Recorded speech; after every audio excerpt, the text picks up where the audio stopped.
Hi, I'm Dustin Luchme, the product specialist of HappyNeuron Pro. Here with me today is Gregg Pauletti of the Restoring Cognitive Health. Hey, Greg, how are you doing today? I'm doing well. Thanks for having me, Dustin. So I'd like to talk about the Restoring Cognitive Health Institute and your practice. So can you tell me about how you started and your philosophy and your method of treatment and what you do? Yeah, so I was trained in the NEAR model of cognitive remediation about 5.5 years ago by Dr. Alice Medaglia. And I began my work working for a nonprofit in Stamford, Connecticut, and developing that program out.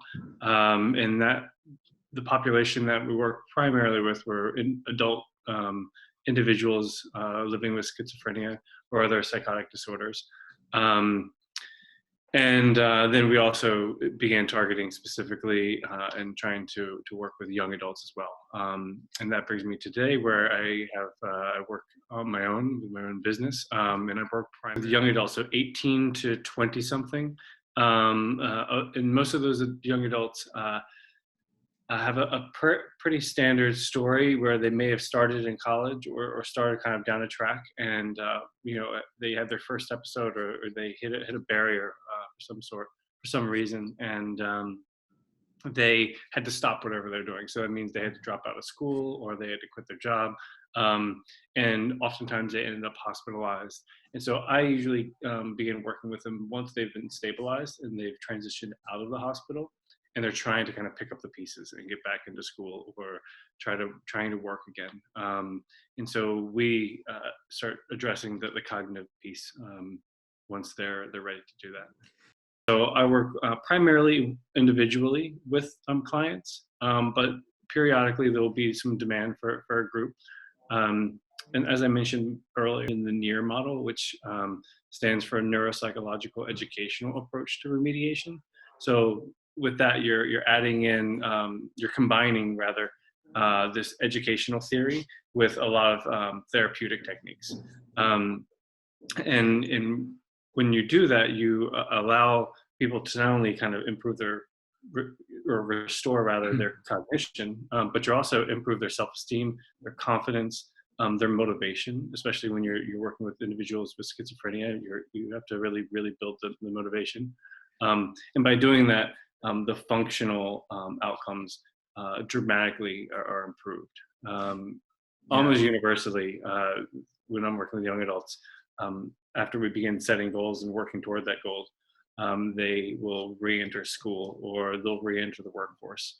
You have, and I think it's especially really key to address the NEAR because a lot of people don't know about it, as you've described, and I've also found out too. Do you have an example maybe of a person that you worked with and how NEAR helped that person get back to where they want to be? Yeah, I have lots of examples. The one that is most fresh in my mind is one particular young adult was on his way to graduating high school, on their way to graduating high school, had an episode, and basically had to quit school, had to basically stop doing everything that was going. They were hospitalized. It was really challenging for that particular person. I began working with this person, and after about 6 weeks, they independently made the decision that they wanted to try and get back into school and finish high school. And so that was really great just to have the drive to get to that point.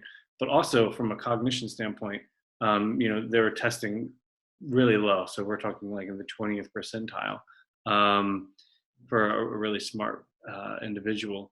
And we got them back up to kind of where they needed to be. And had since continued in school. It will be graduating this spring, and is, for all intents and purposes, regaining and having kind of their quote unquote normal life again. Yeah. So People that you see when they come in to see you, do you do some talk therapy and some emotional support as well? I don't do any psychotherapy, but My presence and just kind of by nature of being with them and joining them in the process and talking through a lot of what they're going through, I guess could be considered therapeutic, but no, I don't do any psychotherapy. So when I'm doing it, it's part of the team, the treatment team in a broader sense. So everyone who I work with already has a clinician or therapist, already has a psychiatrist, and then I'm brought in also to address the cognitive stuff and the rehabilitative and functional aspect. So we're all kind of working collectively. So Cool. to that end, I do talk with their therapist or clinician and psychiatrist about the work that we're doing with them on a regular basis. Very cool. Do you have any suggestions for how caregivers and other therapists may help clients that have completed a cognitive rehabilitation keep succeeding in life after they've finished a near treatment program? What things therapists and other people can do to help them keep up where they are? So when we first started, I talked about kind of we started the basic areas and move kind of gradually toward more complex things and activities. So the biggest thing that another treatment provider or even a parent or whomever can do is to constantly kind of ratchet up that complexity for that person and keep them actively engaged in complex activities.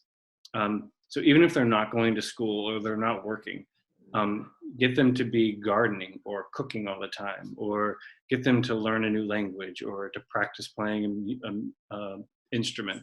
All of these things are really rich from a cognitive perspective. And if you can keep those activities up, you're going to kind of keep yourself strong. Very cool. So how do people find you? How do clients get referred to you to come start this process?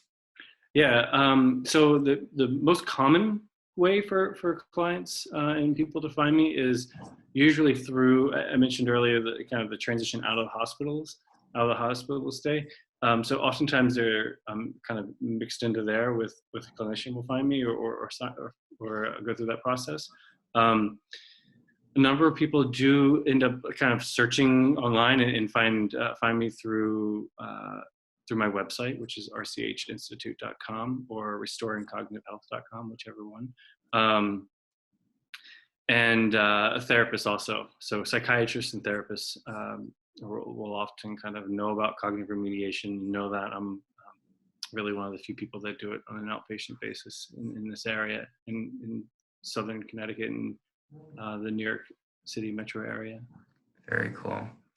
All right. Well, Greg, thank you so much for your time. Gregg Pauletti of the RCHI Institute. And this has been a fantastic HappyNeuron Pro Talk. Thanks, Dustin.